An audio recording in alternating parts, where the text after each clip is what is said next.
Well, fuck. What are we going to talk about today? Fuck, I don't know. I'm sure we'll fuck it up.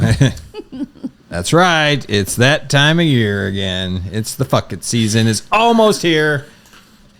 Hey, if your kids are in the car right now, just go ahead and pause this one for later, okay? Yeah. Save this one for later. Or, you know what? We'll teach them a lesson. Give them some colorful language Hear it today. now, sooner or later. Colorful language today. We've done this. We've talked about this for several years now, and this time of year just creeps right up. So we're on top of it this year. The fuck it season is coming. And what does that mean, Tina? It means that all of our habits that we've been working on or not working on, we're going to say fuck it until potentially January 1st, 2026. Yeah, we're going to potentially sacrifice 25% of the year because we're going to wait for January 1st and just, we'll just get through the holidays, because the holidays really start kind of the week or two before October, or the Halloween, a week or two before Halloween. And then that's when the efforts happen. Yeah. That's when it starts to creep in. And I would say one of the biggest times that we really notice it here at the gym is the Halloween candy. It's like the day after Halloween, and everyone has all this, like, you guys have little kids that still trick or treat. Mine don't, thankfully, so I'm not really worried about that. But I know in the past, just that week right there with all the Halloween candy in your house, kind of just, it's like the catalyst step to kind of things going off the rails, because you have access to so many sweet treats and your environment is not set up for success. Yeah. So we are going to give our best tips. So we didn't talk about these. So we all came up with our own 3 tips. And I'm sure they'll be exactly the same. On how to avoid this and make sure that the next 3 months look the same as hopefully the last 9 if you've been working on your habits. We want to keep those habits rolling so that way January comes around, we're not looking to make big changes. We're just continuing on the process, continuing on your journey, whatever that is. And it shouldn't be some big reset. It should just be keeping on. Keep on keeping on. Keeping on. That's right. Is that Joe Dirt? I don't know. I feel like it's a Joe Dirt saying out of the movie. I'll look it up later. Where that comes from. But... So, Josh, you have an abundance of notes. I have. There's 3 things here. Don't be thrown off by my notes. My first one here is pick your one non-negotiable. So we're picking the one thing that you refuse to let slide no matter what. Okay. You know, maybe that's getting that daily walk in. Maybe it's your daily water consumption. For me, and this is going to change throughout the season, but right now, my kids are in the height of all those fall sports. It's getting that intentional movement in while the kids are either warming up at a game or when they're at practice. So that's my one non-negotiable right now. So kind of we'll just stick with the cussing theme, the BAM, or bare ass minimum. Yep. Knowing what that is. Yep. Okay. We'll go one at a time. Tina? So that's funny. Look at my notes. Bam, it's right there. It was my number 1 non-negotiables. I'm with Josh on this one. Pick your negotiables. You may have multiple that you want to work on. For me specifically, I know that there is one thing that I have learned a huge lesson on this past year, and that is after I do a fall running event, I quit running until I don't quit running. I just don't.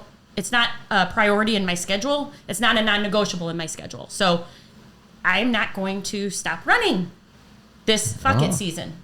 Which and I noticed you were out there this morning. I was. I made this decision even prior to, Jeff and I just did a half marathon a few days ago, and I made that decision even prior to starting that I, in fact, this year was not going to take a step back. I'm not going to plow forward either.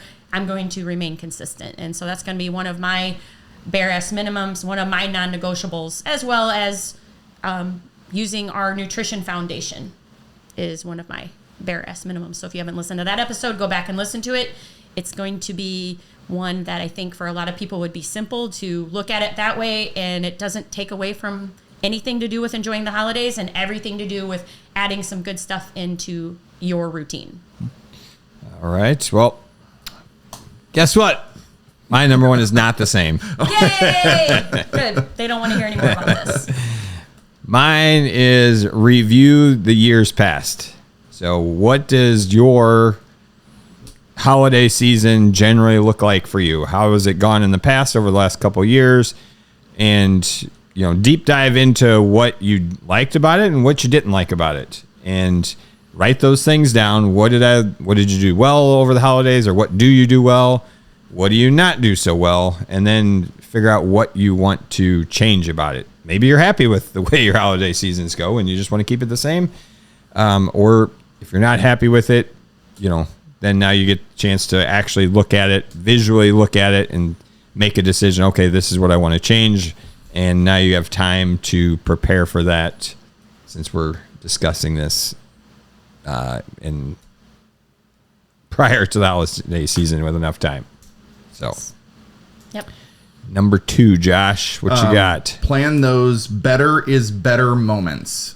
So as we start these holiday parties and events, what positive steps can I do either before, as I'm planning, or while I'm at the events to make it better than it may have been? Maybe it's getting some extra lean protein in. Maybe it's getting a piece of fruit while you're in the buffet line at a party.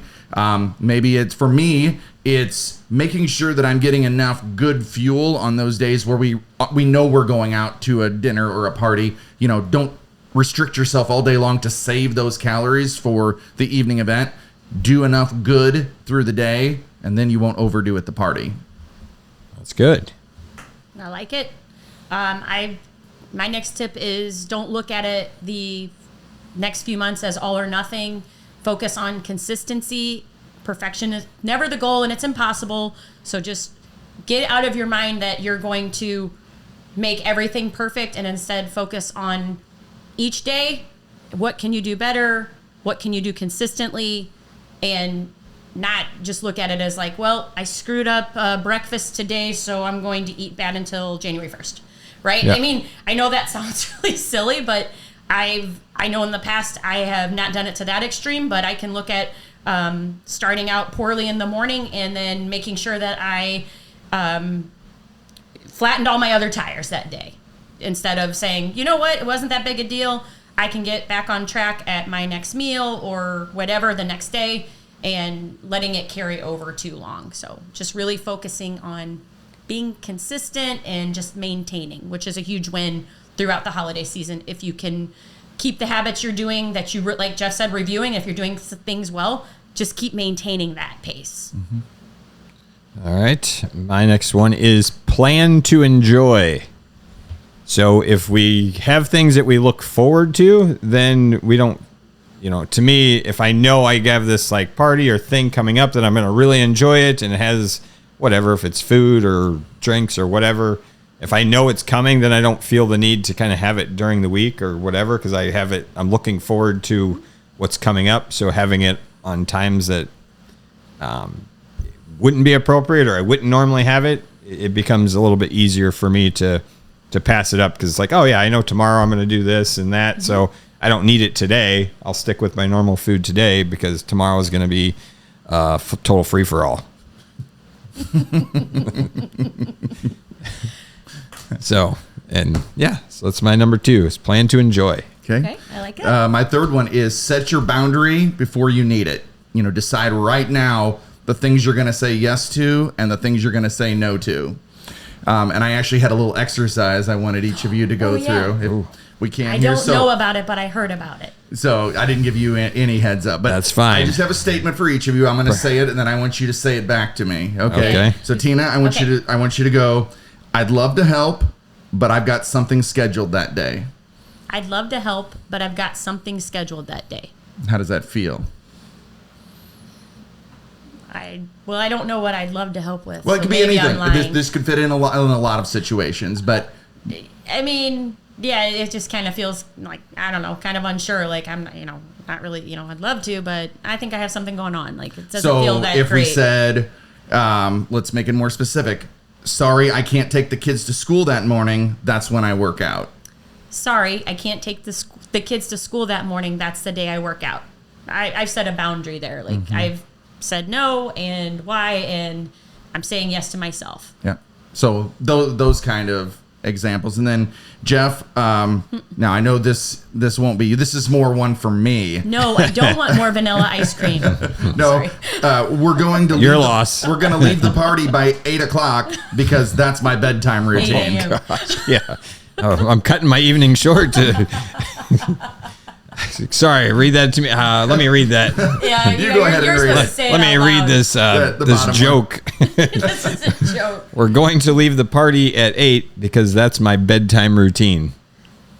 Yeah, anybody that knows me, Like I said, this is more this for me. is definitely a Joshism. This is not a Jeffism. Jeff doesn't leave parties early. Sometimes I do now. I have kids that have to be up early for sports. I'm learning a little bit. Yeah, that feels a little restricting, Josh. Well, let's make it midnight then. Yeah. Okay, now we're starting to compromise. But How about I got one me. okay, We don't have to be the last people to leave. there you go. Ooh, that one hurts. But yet, But it's still a boundary. but it's doable. We don't have to be the last one to leave. Gosh, Deanna, don't listen to this. She'll hold me to it. I have a problem. I like to be FOMO kicks in. I like to stick around. I think I annoy people that have me come over. Like, is this guy ever gonna get out of my house? So I Well, get the point, though. setting the Yes, boundary. setting the Set the boundary. boundary. We can do that. I will do that for some party Okay. this holiday And these were just season. examples. I will take that one and run with it. Just change the time. Yeah, I'll know my audience and know that there's some parties that some people stay up way too late. Even I can justify leaving. All right. Okay, I Tina, think it's number my 3. turn. My number 3. It's similar to Jeff's, but we didn't talk so. But enjoy the event at the event, and whatever that looks like for you. Could be, like he said, eating, on your normal routine, the days leading up to the event, and then also more specifically after the event, and not letting a day that feels off spiral into many days or many meals, knowing that there's probably, this time of year we are rolling from different social events with not a lot of break in between. Sometimes there are days in a row. So really get specific on the things, like even Josh said about your boundaries. Like, what do you want to enjoy at the party? And then do that. And then I don't know if Jeff's going to do his famous line about if it sucks, don't eat it. I just spoiled it. But mine I wasn't. But, oh well, there we go. If it sucks, don't eat it. And as another one I like to use is if you take a bite of it and it doesn't taste great, it's not going to taste better after the second, third, or fourth, or fifth bite. It's actually probably going to start tasting worse. So just when it comes to your nutrition at the party, go for the stuff that you really like, enjoy it, and then move on. And don't let it spiral into days or weeks or months. Not that I've ever done that. Liar. And enjoy it. Yeah, I'm getting my "If it sucks, don't eat it" t-shirts made. So if anybody wants one, let me know. I'll get you on the order. I'm going to write it down. This Because happens. you We're can going to just- get a lot of orders for these. Yeah. probably. We are. But my last one is, so we're kind of looking at the holiday season is a 60 to 70 day time period. But the reality is, and that can be kind of overwhelming, like, oh, the holidays just never end. People say this, like, we just have never ending parties. But the reality is it's probably only 15 actual days, maybe 20 at most, I would think, for people by the time you go to all the, and then they're not even full days, they're half days. So just think of it as it's 20 events or 15 events, or, look at your calendar and figure out how many actual events do we have. And if we just stuck to, if you enjoyed every one of them but you stuck to it and then got back on track the very next day or whatever, then those 15 moments aren't going to have any effect on you. You'll be able to continue on. Come January 1st, you won't have to hit that big reset button because you just stuck with everything. So just realizing that the holidays, while they feel long, they're really only probably 15 days, probably on average for most people. And some people probably even less than that. Mm-hmm. So if you can just keep your focus to all the other 50 days that you don't have a party, that can be exactly the same as every other day of the year, you'll be in good shape. So if you want it, if it sucks, don't eat it shirt, let us know. Yeah. They're getting made soon now. They are. I wrote it down. Yeah. Tina's on me. Yeah. And as we wrap up today, just remember, don't say fuck it. Yeah.